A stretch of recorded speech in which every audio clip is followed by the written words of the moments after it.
This channel does not promote any violent, harmful, or illegal activities. All content provided by this channel is meant for an educational purpose only.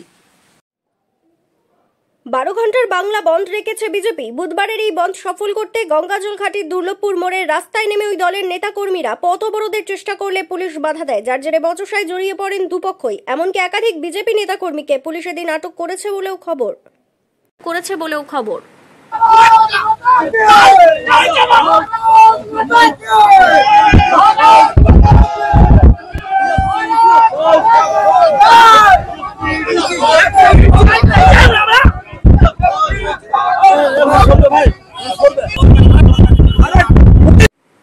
BJP নেতা Sujit অগস্তিকে police গাড়িতে তোলার চেষ্টা করলে রাজ্য সরকারের বিরুদ্ধে তিনি সরব হন। এমনকি বিজেপি কোনো অবস্থাতেই ছাড়বে না বলেও তিনি দাবি করেন।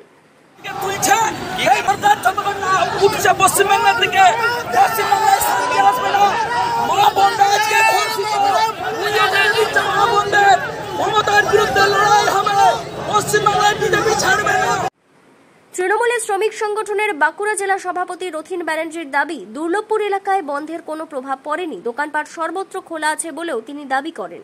কোনো প্রভাবই পড়েনি এবং 2011 সালে মমতা বন্দ্যোপাধ্যায় ক্ষমতায় আসার পর বাংলায় যে একটা 34 বছরের সরকার ছিল যে বন্ধ বন্ধ বন্ধ, সেটা দিদি 11 সালে ক্ষমতায় আসার পর বাংলায় বন্ধ হয় না। তাতে যেই বন্ধ রাখুক বন্ধ সাকসেস হবে না। আমরা যখন মিছিল নিয়ে যাই বিজেপির কাউকেও দেখতে পাইনি, রোড বন্ধ যারা করেছিল আমরা তাদেরকেও দেখতে পাইনি। আমরা যে রোড ক্লিয়ার করে দিয়েছি, কোনো জায়গায় রোড বন্ধ নেই। দোকানপাটি আমরা খোলার জন্য সমস্ত জায়গায় বলেছি এবং রাস্তায় যানবাহন সুন্দর চলাচল করছে। শ্রমিকরা কারখানায় সুন্দরভাবে যাচ্ছে, কোনো অসুবিধা নেই। 100% শ্রমিক তারা প্ল্যান্টে গেছে এবং কাজ করছে। কোনো জায়গাতেই লাফাট যে আমাদের যে ছোট রামদূত, স্যান্টম, জিপিটি কারখানা, নীলকান্ত ফেরো, কোনো জায়গাতেই কোথাও গেট বন্ধ নেই।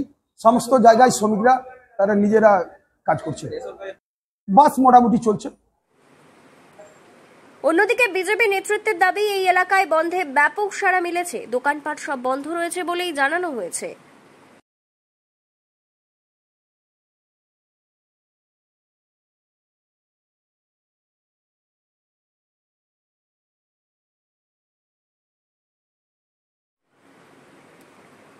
ব্যুরো রিপোর্ট, দক্ষিণ বাঁকুড়া দর্পণ, দুর্লভপুর।